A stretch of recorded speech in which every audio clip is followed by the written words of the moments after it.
রাধে রাধে, শুভ সকাল আমার প্রিয় বন্ধুরা। কেমন আছো তোমরা সবাই? আশা করছি খুব ভালো আছো। আর তোমাদের ভালোবাসায় কিন্তু আমি ভীষণ ভালো আছি। ব্লগের প্রথমেই জানাই বড়দের প্রণাম এবং ছোটদের ভালোবাসা। আমার যে পরিবারের ব্লগে তোমাদের সকলকে জানাই অনেক অনেক স্বাগত।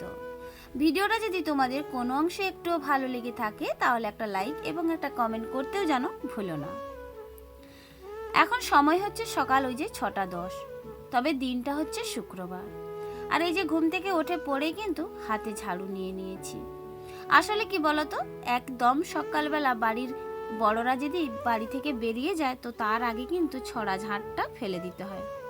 তবে জানো তো, আমার বড়জা কিন্তু প্রত্যেক দিন সকাল সকাল ঘুম থেকে উঠে কিন্তু ছড়াটা ফেলিয়ে দেয়। তো তারপরে কিন্তু আমরা সবাই ঘুম থেকে উঠি একে একে করে। তো যাই হোক, ওইদিকে কিন্তু ঘুম থেকে উঠে দেখো আমি কিন্তু ঝাঁটা হাতে নিয়ে কিন্তু ঘর দুয়ারটা ঝাঁট দিতে শুরু করে দিয়েছি। ওইদিকে তোমাদের দাদাভাই ঘুম থেকে উঠে কিন্তু ওই যে জল আনতে চলে গিয়েছে। তবে ডিউটিটা কিন্তু তোমাদের দাদাভাইয়ের কিন্তু ভীষণ ভালো, মানে ওই যে সকাল সন্ধ্যা মগ বোতলে করে কিন্তু জল ভরে নিয়ে চলে আসে। তবে আমরা দুজনেই কিন্তু একদম কলের জলই ছাড়া খাই না গো। তো যাই হোক, ওইদিকে দেখো আমি কিন্তু পুরো বারটাও কিন্তু ঝাড়ু দিতে শুরু করে দিয়েছি। তবে আজকে জানো তো, ওয়েদারও বলছিল কিন্তু মেঘ ঝড় ভীষণ পরিমাণে হবে। আগের দিনে ধানগুলো জানো তো এখনো পর্যন্ত শুকনো হয়নি। তো ভাবছিলাম কি করে শুকনো করব। ওইদিকে দেখো ঘর দুয়ারটা ঝাঁট দেওয়ার পরে কিন্তু আমি কিন্তু একটু জল ছড়া দিয়ে দিলাম। তবে এটা নিয়ম, আমাদের বাড়ির নিয়ম গো, ঘর দুয়ার ঝাঁট দেওয়ার পরে না জল ছড়া দিতে হয়। গ্যাসের কাছে আবার ওই জানালাটা দেখো পর্দাটা খোলা হয়নি। তো এখন ভাবলাম যে পর্দাটা খুলে দিই, আলো বাতাসগুলো লাগুক। আগের দিনে জলখাবারের বাসনগুলো কিন্তু আমার ওই যে পুকুর পাড়ে ছিল। তো এখন দেখো ধুয়ে নিয়ে চলে এসেছি। তো ধুতে না ধুতেই কিন্তু জলটাও ছেড়ে দিয়েছিল। তো ভাবলাম এক বালতি জল তুলে নিই, ওটা তো রান্নার কাজে ব্যবহার হবে। তবে আমার কিন্তু এক বালতি জল হলেই কিন্তু খুব ভালো মতন করে হয়ে যায়, আর বেশি জলের প্রয়োজন হয় না। ওই যে যেহেতু আমরা পুকুরে বাসনপত্র মাজি আর জামা কাপড় ধোয়া মোছা করি, তো যার কারণে এক বালতি জল কিন্তু আমার রান্নার কাজে ভীষণ ভালোভাবে হয়ে যায়। তাহলে চল একেবারে চলে এসেছি চায়ের আসরে। আর চান টান করে নিয়েছিলাম জানো তো বন্ধুরা, চান করে একেবারে চা খাওয়ার জন্য রেডি হয়ে গিয়েছি। আর ওই যে কয়েকদিন ধরে কি জানো তো, পুজো দিতে পারছি না। তো ওই পুজোটা না দেওয়ার জন্যে আমার কিন্তু অনেকটা সময় বেঁচে যাচ্ছে। আর বলতে পারো পুজো দেওয়ার সময় 15-20 মিনিট সময় লেগে যেত, আর ওই সময়টা এগিয়ে যাচ্ছে আমার কিন্তু জল খাওয়ার জন্য। আর এখন দেখো দুটো রুটি আর একটু কিন্তু চা নিয়ে নিয়েছি। তবে ব্রেকফাস্ট বলতে পারো আর জল খাবার বলতে পারো, বাসি রুটি চা কিন্তু একদম আমার ফেভারিট খাবার। তো আমরা মধ্যবিত্ত পরিবারে কিন্তু আমি এইটুকুনি ভীষণ পরিমাণে পছন্দ করি। তো তার সঙ্গে জানো তো কোনো কোনো সময় আমি একটু শুকনো মুড়িও খেয়ে নিই চায়ের সঙ্গে। তো এটাই হচ্ছে আমার জল খাবার। তো তারপরে সেই 11টা 11:30টার মধ্যে আবার ভাত খাওয়া। ওই কারণেই আমি জানো তো খুব বেশি ভারী পেট করে না আমি জল খাবার কোনো দিনই খেতে পছন্দ করি না। তা না হলে ওই যে সময়ের মধ্যে ভাতও খেতে পারবো না, ওই কারণেই কিন্তু আমি হালকা খাবার খেয়ে নিই।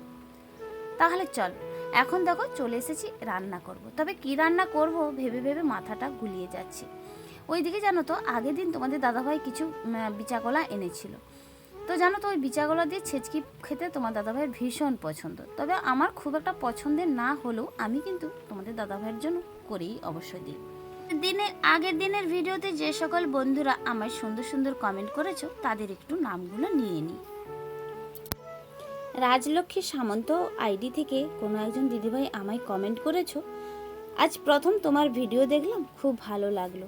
থ্যাংক ইউ সো মাচ দিদিভাই, আমার ভিডিওটা দেখে এত সুন্দর একটা কমেন্ট করার জন্য। পড়াই খেলায় শিখি থেকে কমেন্ট করেছো, অনেক অনেক দারুণ লাগলো, সব মিলিয়ে অসাধারণ হয়েছে। তো ধন্যবাদ তোমাকেও। ডেলি লাইফস্টাইল থেকে ঝুম্পা দিদিভাই কমেন্ট করেছো, আজ তোমার প্রথম ভিডিও দেখলাম, খুব ভালো লাগলো। তো তোমাকেও জানাই অনেক অনেক ধন্যবাদ আমার ভিডিওটা দেখে এত সুন্দর একটা কমেন্ট করার জন্য। এছাড়াও যারা যারা আমার ভিডিওতে কমেন্ট করেছে তারা হলো সুব্রত দাদাভাই, সোমা দিদিভাই, যে সৃষ্টি বনু কমেন্ট করেছো, অনেক সুন্দর হয়েছে। তো তোমাদের সবাইকে জানাই অনেক অনেক ধন্যবাদ এবং আমার তরফ থেকে অনেক অনেক ভালোবাসা আমার ভিডিওটা দেখে তোমাদের মূল্যবান সময়টুকু অপচয় করার জন্য। তো তোমাদের সঙ্গে গল্প করতে করতে দেখো ফিরে এসেছি একেবারে রান্নার জায়গাতে। আর প্রথমেই বসিয়ে দিয়েছি এই যে ছেচকি ভাজার জন্য কলা সেদ্ধ। তবে কলা বেগুন আলুটা একসঙ্গে সেদ্ধ বসিয়েছি। তবে হালকা গরম জল করে নেওয়ার পরে সব একসঙ্গে দিয়ে কিন্তু ঢাকা দিয়ে দিচ্ছি। তা না হলে কি হবে, ওই যে বেগুনটা না সেদ্ধ হবে না। তো এই কারণেই কিন্তু ঢাকাটা দিলাম। তো এখন দেখো সেদ্ধটা করে নিয়েছি, নুন হলুদ দিয়ে কিন্তু আমি সেদ্ধ করেছি। তো খালি কড়াই কি করলাম, একটু সর্ষে দিয়ে দিলাম। তো তেল সমেত দিলে না ওই যে সরষাগুলো খুব ফুটে ফুটে বাইরে বেরিয়ে যাবে, ওই কারণে শুকনো কড়াইতে প্রথমেই একটু সরষা দিয়ে দিলাম। তো তারপরে দেখো আমি জিরে দিয়েছি, 5 ফোড়ন দিয়েছি, তার সঙ্গে সঙ্গে লঙ্কা দিয়ে ভেজে নিয়েছি। তো কিছুটা তেল আর ওই যে লঙ্কা তুলে নেওয়ার পরে ওই তেলের মধ্যে দিয়ে দিলাম ওই যে কলাগুলো যে সেদ্ধ করা, ওইগুলো কিন্তু দিয়ে দিলাম। একটু 10 মিনিট নাড়াচাড়া করে নিয়েছি। তো নাড়াচাড়া করে নেওয়ার পরে ঘেঁটে দিয়ে দিলাম। তো তারপরে দেখো ভেজে রাখা ওই যে আমার মশলাগুলো আমি ছেচকি ভাজার মধ্যে দিয়ে দিলাম, মানে কলা সেদ্ধর মধ্যে দিয়ে দিলাম। তো এইটাই হয়ে গেল আমার আজকের কিন্তু কলা ছেচকি। তো খেতেও কিন্তু ভীষণ সুন্দর হয়েছিল। তো তারপরে খাওয়া দাওয়াটা আর দেখাতে পারলাম না, চলে গিয়েছিলাম একদম কাজে। তো এখন ফিরে এসেছি একদম সন্ধেবেলা। তো জানো তো সন্ধেবেলা এসে কিন্তু ভীষণ পরিমাণে খিদে পেয়ে গিয়েছিল। সন্ধে আরতিটা হয়ে যাওয়ার পরে ঠাকুরকে গড় করে এসে চলে এসেছি, একটু ম্যাগি বসিয়ে দিয়েছি। তো 2 প্যাকেট ম্যাগি বাড়িতে ছিল, ওইটা দিয়ে কিন্তু ম্যাগিটা বসিয়ে দিয়েছি। আর সঙ্গে জানো তো একটু চাও বসিয়ে দিয়েছি। তবে দেখো ম্যাগিটা কিন্তু আমার হয়ে গিয়েছে, আমি কিন্তু তুলে নিচ্ছি।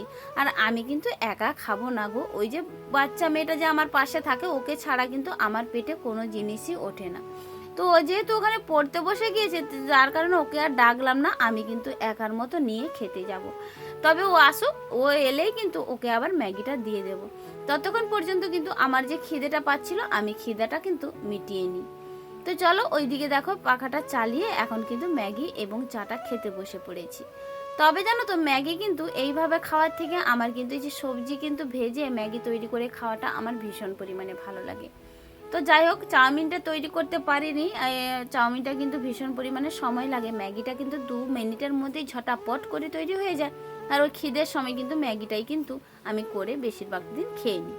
তো যাই হোক বন্ধুরা, এখন দেখো খিদের সময় কিন্তু খেতে বসে পড়েছি। আর ওইদিকে জানো তো ভীষণ পরিমাণে মেঘ ডাকা শুরু হয়ে গিয়েছিল। আর ওই যে সারাদিন কিন্তু মানে হালকা হালকা মেঘলা হয়েছিল, কিন্তু টিপ টিপ করে একটু আধটু বৃষ্টি পড়েছিল, সেভাবে কিন্তু ভারী বৃষ্টিটা হলো না। কোথায় গেলাম, কি করলাম বা কি কি কাজ করলাম তো দেখতেই পেলে অবশ্যই। যে কোথায় গিয়েছিলাম সেটা আমি দেখাতে পারলাম না। তো এই কারণে দেখাতে পারলাম না, আমি গিয়েছিলাম ব্যাংকে। তো ওখানে ব্যাংকে আমি তো ক্যামেরা করাটা নিষিদ্ধ ছিল, মানে সব ব্যাংক তো আর সমান না। যেখানে গিয়েছিলাম সে ব্যাংকটা নিষিদ্ধ ছিল, ওখানে ক্যামেরা করাটা একদম মানে নিষেধ। তো যাই হোক, ওখানে আর কিছু দেখাতে পারলাম না। তো বাড়ি ফিরে এসেছি, বা কি কারণে গিয়েছিলাম একবার বলছি। ওই যে আমার একটা বই শেষ হয়ে গিয়েছিল, মানে ব্যাংকের বইটা শেষ হয়ে গিয়েছিল। তো অনেকদিন ধরে মানে আমার 2টো ব্যাংকের বই, তো যে জায়গাতে একটা বই আছে ওখান থেকে আমরা যাতায়াতটা খুব ভালো বেশি করি। তবে এই পোর্শনটা যে বইটা অবশ্য আমাদের কাছাকাছি, তো এখানে কিন্তু যেতে পারি না, মানে এটা আলাদা একটা সাইড হয়ে যাচ্ছে, অত কাছাকাছি। তো যাই হোক যেতে পারছিলাম না। এখানে এই ব্যাংকটাতে যাওয়ার জন্য কিন্তু সাইকেল ব্যবহার করতে হয়, মানে বাসে তোমাকে না গেলেও চলে, সাইকেল থেকে চলে যাওয়া যায়। তো আজকে কিন্তু সাইকেলেও গিয়েছিলাম। তো যাই হোক, ওখান থেকে বইটা শেষ হয়ে গিয়েছিল, কয়েকদিন ধরে যাওয়া হচ্ছিল না বলে আজকে গিয়েছিলাম। আর তার সঙ্গে সঙ্গে দেখো কিছু টাকা তুলে আনলাম, এই যে 2000 টাকা তুলে আনলাম। আর 2000 টাকা তুলে আনলাম এই যে সংসার বাবদের খরচ আছে। তো তো পরের মাসে এখনো অনেকটা খরচা আছে, পরের মাসে বলতে ওই যে আমার একটা মাসে মাসে আরডি করা আছে, ওখানে দিতে হয়, তার সঙ্গে সঙ্গে টুকিটাকি সংসারের যাবতীয় খরচ এটা দেওয়ার জন্য ওখানে গিয়েছিলাম, যেহেতু 2000 টাকা তুলে নিলাম। আর তা না হলে ওই এই যে লিঙ্ক দিয়ে তুলি, তো ওখান থেকে ভীষণ পরিমাণে পয়সা কাটে জানো তো। তো যাই হোক চলো, ব্যাংকে কি কাজ ছিল আমি দেখিয়ে দিলাম। ব্যাংকে ওখানে আবার বারকোড মারলাম, ছবি মেরে স্ট্যাম্প দিলাম। তো তার সঙ্গে দেখো একটা প্লাজো কিনে এনেছি। কালারটা হচ্ছে খয়েরি। তো ক্যামেরাতে তোমাদের কি কালার এসছে, খয়েরি এসছে মনে হচ্ছে। তো যাই হোক, একটা প্লাজো নিয়েছি। তো প্লাজোটা কেমন হয়েছে একটু কমেন্ট করে জানিও তো। তো অবশ্যই প্লাজোটা আমার জন্য নিলাম না একদম, তো দেখাচ্ছি পরবর্তী ভিডিওতে কার জন্য নিলাম। তো দিলাম তাকে, গিফট করলাম আর কি চৈত্র মাসে। তো যাই হোক, প্লাজোটা কেমন হয়েছে একবার কমেন্ট করে জানি।